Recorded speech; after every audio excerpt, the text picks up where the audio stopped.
Le salon de réception du palace parisien scintillait sous le poids des lustres en cristal, chaque pampille renvoyant la lumière sur les arrangements immaculés de fleurs blanches. Les invités, parés de leurs plus beaux atours, formaient une mosaïque élégante de la haute société, leurs murmures discrets se mêlant au tintement délicat des flûtes de champagne. L'air était empreint d'une célébration contenue, une perfection orchestrée où chaque détail, des serviettes en lin brodées aux notes subtiles d'un quatuor à cordes, criait l'opulence. Pourtant, sous cette surface dorée, flottait une tension palpable, un froid silencieux qui contrastait violemment avec la chaleur attendue d'un tel événement. C était un tableau magnifique et trompeur, une démonstration de richesse matérielle, masquant une profonde pauvreté émotionnelle, un décor somptueux pour le drame qui se préparait à éclater. Au centre de cette scène, près de l'hôtel improvisé, se tenait Antoine. À 45 ans, ce magnate de l'immobilier incarnait le succès. Son smoking, taillé sur mesure, épousait parfaitement sa stature imposante, et une montre de luxe à son poignet captait la lumière à chaque geste calculé. Mais son visage trahissait une lassitude que même son sourire de circonstance ne parvenait pas à dissimuler. Ses yeux distants semblaient balayer l'assemblée sans réellement voir personne. À ses côtés, presque éclipsé par sa présence, se trouvait Théo, son fils de 9 ans. Le petit garçon, dans son costume d'enfant d'honneur, semblait porter le poids du monde sur ses frêles épaules. Ses grands yeux, qui auraient dû pétiller de joie, étaient ternes, voilés par une peur et une tristesse qu'aucun enfant ne devrait jamais connaître. Le moment solennel arriva. La voix douce de l'officiant résonna dans le silence respectueux, posant la question rituelle. Si quelqu'un a une raison de s'opposer à cette union, qu'il parle maintenant ou se taise à jamais. Un silence absolu s'installa, un instant suspendu où l'on n'entendait que le bruissement d'une robe et une toux étouffée. C'est alors qu'une voix, à peine plus forte qu'un souffle mais claire comme du cristal, brisa la quiétude. « Papa !» Tous les regards convergèrent vers la petite silhouette près de l'autel. Théo, les larmes roulant silencieusement sur ses joues, fixait son père avec une intensité déchirante. Puis, les mots qui allaient tout faire basculer furent prononcés, tremblants, mais fermes. « Ne l'épouse pas, s'il te plaît, elle me fait du mal. » L'onde de choc fut instantanée et brutale. La phrase de l'enfant traversa le salon comme une déflagration, anéantissant la façade parfaite en une fraction de seconde. Le murmure des invités cessa net, remplacé par un silence stupéfait, lourd et embarrassant. La future mariée blêmit, son sourire figé se transformant en un masque de fureur contenue. Mais Antoine ne la voyait plus. Son monde, si méticuleusement contrôlé, venait de se fracturer en public sous l'impact de la vérité de son fils. Pour la toute première fois, il ne voyait pas l'héritier ou l'enfant d'honneur, mais la douleur pure et authentique dans les yeux de Théo. C'est incroyable comme une seule voix fragile peut faire tomber les murs les plus solides. Si ces moments où la vérité éclate enfin vous touchent, pensez à vous abonner pour que nous puissions continuer à raconter ces histoires puissantes. Le silence qui suivit leur départ du salon fut plus assourdissant que les murmures choqués des invités. Antoine tenait la petite main de Théo, une main glacée et tremblante qu'il réalisait n'avoir pas vraiment tenue depuis des mois. Dans le couloir désert, loin des regards accusateurs, il s'agenouilla une nouvelle fois, non plus pour un vœu de mariage, mais pour un examen de conscience. Le visage de son fils, strié de larmes séchées, était un miroir de sa propre faillite. Il voyait la peur, bien sûr, mais aussi une lueur de soulagement, une confiance fragile et désespérée qui venait de se manifester. Autour d'eux, le luxe du palace semblait soudain obscène, une coquille vide et froide.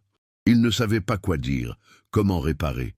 Pour la première fois de sa vie d'homme d'affaires, il n'avait aucun plan, aucune stratégie, seulement le poids écrasant d'une vérité qu'il avait refusé de voir. Le trajet en voiture jusqu'à leur domicile se fit dans un silence total, une bulle de tension flottant dans l'habitacle spacieux. Antoine gardait les yeux fixés sur la route, mais son esprit était ailleurs, rejouant en boucle les derniers mois. Des images fragmentées lui revenaient. Théo se recroquevillant lorsque sa fiancée entrait dans une pièce, les dîners où il ne touchait à peine à son assiette, les excuses qu'il inventait pour ne pas rester seul avec elle. Chaque souvenir était une pièce du puzzle qu'il avait délibérément ignorée, un signal d'alarme qu'il avait choisi de ne pas entendre. Il avait été si obsédé par la construction d'une image de famille parfaite qu'il en avait oublié de regarder sa propre famille. Un coup d'œil dans le rétroviseur lui renvoya l'image de son fils. Une petite silhouette recroquevillée sur la banquette arrière, l'incarnation vivante de son échec. Lorsqu'ils arrivèrent, la grande maison semblait encore plus froide et impersonnelle que d'habitude. Clara, la jeune nounou, les attendait dans le hall, son visage anxieux confirmant qu'elle se doutait de quelque chose. Elle ne posa aucune question à Antoine. Son regard se porta immédiatement sur Théo, et elle s'accroupit pour l'accueillir avec une étreinte douce et réconfortante. Dans ses bras, le petit corps de Théo se détendit enfin un peu. Clara était son refuge, la seule source de chaleur et de sécurité dans cet univers d'adultes distants. Elle l'emmena à l'étage, lui murmurant des paroles apaisantes, laissant Antoine seul avec le poids de ses décisions. Il observa la scène, réalisant avec une clarté douloureuse que cette jeune femme avait offert à son fils la protection et l'affection qu'il aurait dû lui donner lui-même. Plus tard dans la soirée, une fois Théo endormi, Clara vint trouver Antoine dans son bureau. Avec une voix calme mais ferme, elle lui raconta tout. Elle décrivit les remarques cruelles de la fiancée, toujours prononcées lorsqu'Antoine était absent. Les menaces à peine voilées, le plaisir qu'elle prenait à l'isoler, à le rabaisser, à lui faire croire qu'il était un fardeau. Elle parla des cauchemars de Théo, de sa peur panique à l'idée que Clara puisse partir et le laisser seul avec elle. Chaque mot était une accusation, non pas contre la femme qu'il avait failli épouser, mais contre lui, son père. Il écoutait, pétrifié, le vernis de son monde contrôlé se fissurant un peu plus à chaque révélation. Et il avait vécu sous le même toit que ce monstre et n'avait rien vu. Son esprit le ramena au début de sa relation. Il se souvint de leur rencontre lors d'un gala de charité. Elle était belle, brillante, et semblait cocher toutes les cases de la partenaire idéale pour un homme de son statut. Elle incarnait la perfection qu'il recherchait pour compléter son tableau de réussite. Il avait été séduit par l'image qu'ils projetaient ensemble, plus que par la femme elle-même. Au début, elle avait été charmante avec Théo, mais toujours sous son regard. C était une performance, un rôle joué à la perfection pour le séduire. Il se rappela des moments où, pensant être subtile, elle avait discrédité les sentiments de l'enfant, les qualifiant de caprice ou de jalousie. Et lui, aveuglé par son propre désir de normalité, l'avait cru. Il avait choisi la facilité au lieu de la vérité. Seul dans le silence de son bureau, Antoine contempla une vieille photo posée sur le meuble. C était un cliché de lui et de Théo, quelques années plus tôt, peu après le décès de sa mère. Il souriait. Un bonheur simple et authentique émanait d'eux. Où cet homme était-il passé? Après la mort de sa femme, il s'était jeté à corps perdu dans le travail, utilisant les affaires comme une anesthésie contre le deuil. Il avait pensé que pourvoir aux besoins matériels de Théo suffisait. Il lui avait donné des écoles prestigieuses, des vacances de luxe, une maison immense, mais il lui avait refusé l'essentiel, sa présence, son attention, son cœur de père. En essayant d'acheter une nouvelle mère pour son fils, il avait en réalité vendu son âme et mis son enfant en danger. La culpabilité était une vague qui menaçait de le submerger. Le scandale éclata dès le lendemain matin. Son ex-fiancée, experte en communication, ne perdit pas de temps pour donner sa version des faits aux médias. Elle se dépeignit comme la victime innocente, brisée par les mensonges d'un enfant perturbé et la faiblesse d'un homme incapable de le contrôler. Les gros titres des tabloïds étaient cruels, les articles insidieux. Ses associés l'appelèrent, non pas par sympathie, mais pour évaluer les dommages sur leur image commune. Le monde qu'il avait bâti sur la réputation et le contrôle s'effritait. C'est fou de voir à quel point la vérité peut être déformée et comment une vie de travail peut être remise en question en un instant. Si vous aussi, vous croyez qu'il faut se battre pour ce qui est juste, même quand c'est difficile, Abonnez-vous pour nous aider à partager d'autres récits de courage. Pendant ce temps, les blessures de Théo devenaient de plus en plus visibles. Le traumatisme, longtemps contenu, refaisait surface avec une violence inouïe. Les nuits étaient rythmées par ces cauchemars, des cris déchirants qui glaçaient le sang d'Antoine. Dans la journée, le petit garçon était devenu l'ombre de lui-même. Il s'accrochait à Clara, paniqué à l'idée qu'elle puisse disparaître. Parfois, il restait muet pendant des heures, enfermé dans une forteresse de silence que personne ne pouvait percer. Le psychologue qu'Antoine consulta posa des mots sur leur souffrance. État de stress post-traumatique. Les blessures invisibles infligées par sa fiancée étaient maintenant une réalité clinique, un rappel constant et douloureux de sa négligence et de l'ampleur des réparations à entreprendre. La route vers la guérison s'annonçait longue et ardue. Antoine, maladroitement, tenta de se racheter. Poussé par un sentiment d'urgence et de culpabilité, il fit ce qu'il savait faire de mieux, dépenser de l'argent. Il inonda la chambre de Théo de jouets coûteux, de consoles de jeux dernier cri et proposa des voyages dans des destinations de rêve. Mais Théo ne voulait rien de tout cela.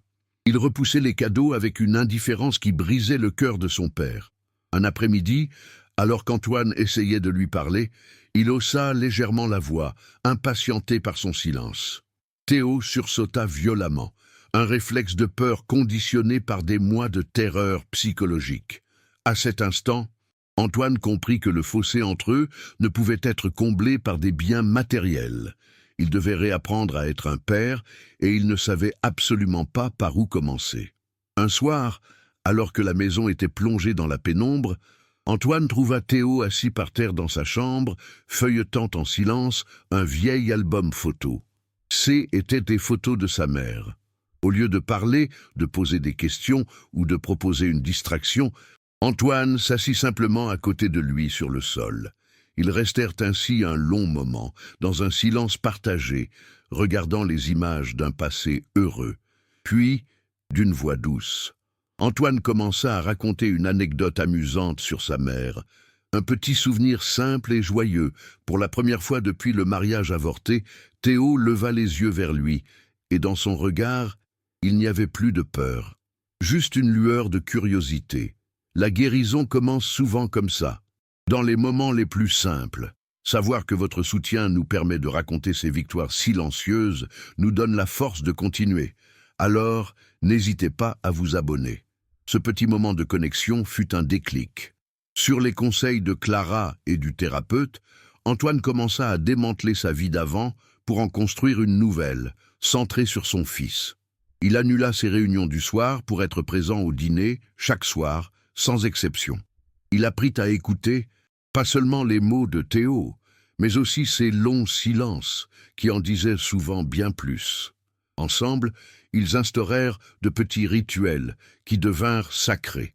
L'histoire, lue au bord du lit, la préparation du petit déjeuner le week-end, les promenades dans le parc où ils ne faisaient que marcher côte à côte. Chaque geste, chaque moment partagé était une pierre ajoutée à la reconstruction fragile du pont de la confiance entre un père et son fils. Lentement, la maison recommençait à ressembler à un foyer. Alors qu'une routine apaisante commençait à peine à s'installer, la menace extérieure refit surface, plus concrète et plus dangereuse que jamais. Un courrier recommandé arriva un matin, portant l'entête d'un cabinet d'avocats réputé. L'ex-fiancée ne se contentait plus de diffamation dans la presse. Elle attaquait Antoine en justice pour rupture abusive de promesses de mariage, réclamant des dommages et intérêts astronomiques. Mais le pire était une seconde procédure. Elle demandait une enquête des services sociaux, l'accusant d'être un parent inapte et affirmant que Théo était un enfant instable, ayant besoin d'être placé dans un environnement plus sain. La guerre-haine n'était plus sociale, elle devenait légale. La paix fragile qu'ils avaient commencé à construire vola en éclats, et Antoine comprit que le combat pour protéger son fils ne faisait que commencer. Face à la double offensive, juridique et médiatique, Antoine sentit pour la première fois de sa vie le sol se dérober sous ses pieds. L'homme d'affaires habitué à anticiper les marchés et à écraser la concurrence était devenu un père acculé, terrifié à l'idée de perdre ce qu'il venait à peine de retrouver. Les nuits étaient devenues son pire ennemi, des heures interminables passées à fixer le plafond. Son esprit tourbillonnant de scénarios catastrophes où des inconnus en costume venaient lui arracher son fils. La grande maison, autrefois symbole de sa réussite, était transformée en une forteresse assiégée. Dehors, le tonnerre grondait, une tempête violente s'abattant sur Paris, comme un écho assourdissant à la tourmente qui faisait rage en lui. Chaque éclair illuminait son impuissance, chaque coup de tonnerre semblait scander le nom de son échec.